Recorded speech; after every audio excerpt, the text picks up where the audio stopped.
ஒரு குட்டி பறவையின் கதை. குட்டி பறவை மிகவும் பசியாக இருந்தது. எனவே அது கீழே பறந்து வந்து ஒரு கொட்டையை பிடித்து கொண்டு மீண்டும் தன் கூட்டிற்கு பறந்து சென்று சாப்பிட நினைத்தது.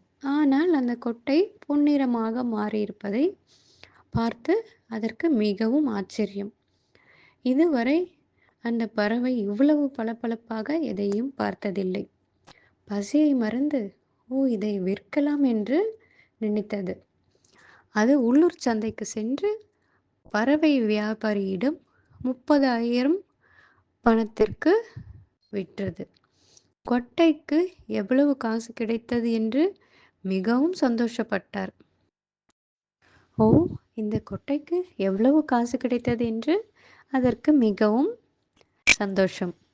பணத்தை வைத்து என்ன செய்யலாம் என்று யோசித்து கொண்டிருந்த போது திடீரென்று அவனது கூடு நடுங்க ஆரம்பித்தது. ஒரு மரம் வெட்டுபவன் குட்டி பறவை வாழும் மரத்தை வெட்டி கொண்டிருந்தான். குட்டி பறவை வேகமாக சென்றது. பணத்தை எடுத்துக்கொண்டு கூட்டை விட்டு பறந்து சென்றது. மற்ற பறவைகளை தேடி பார்த்தது. ஆனால் அதனால் எதையும் கண்டுபிடிக்க முடியவில்லை.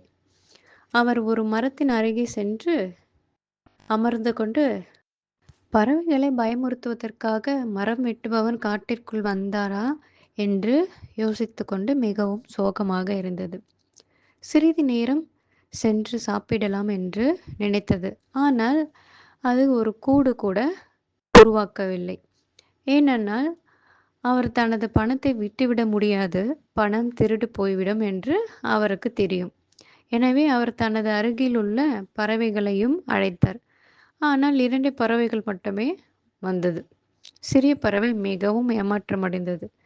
அவருக்கு 2 பறவை மட்டுமே இருப்பதால் மரத்தில் 30,000 பணத்தையும் கவனித்து கொண்டு இந்த குட்டி பறவை சொல்வதையெல்லாம் செய்யும்படி 2 பறவைகளிடம் கேட்டது. 2 பறவைகளும் ஒப்புக்கொண்டது. குட்டி பறவை முதலில் சொன்னது எல்லா பறவைகளும் எங்கு சென்றன என்று கண்டுபிடிக்க சொன்னது. இதற்கிடையில் குட்டி பறவை கூடு கட்ட ஆரம்பித்தது.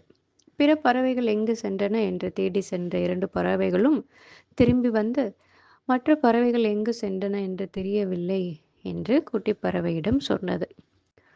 சிறிய பறவைக்கு மிகவும் வருத்தம். தனது கோபத்தால் 2 பறவைகளிடமும் மிகவும் மோசமாக நடந்து கொண்டது. ஒரு நாள் இவ்வாறாக குட்டி பறவை உணவு தேட வெளியே சென்றிருந்தது. அது திரும்பி வீட்டிற்கு வரும்பொழுது அவை 2ம் கூட்டை விட்டு வெளியேறுவதை அந்த குட்டி பறவை உணர்ந்தது. மேலும் அந்த குட்டி பறவை மிகவும் சுயநலமாகவும் கெட்டவனாகவும் இருப்பதை உணர்ந்தது. தன்னை மாற்றிக்கொள்ள நினைத்தது. இந்த கதையிலிருந்து நாம் உணர்ந்து கொள்ள வேண்டியது, நம்முடைய கோபம் மற்றும் சுயநலத்தால் விலைமதிப்பற்ற உறவுகளையும் அன்புகளையும் இழந்துவிடக்கூடாது.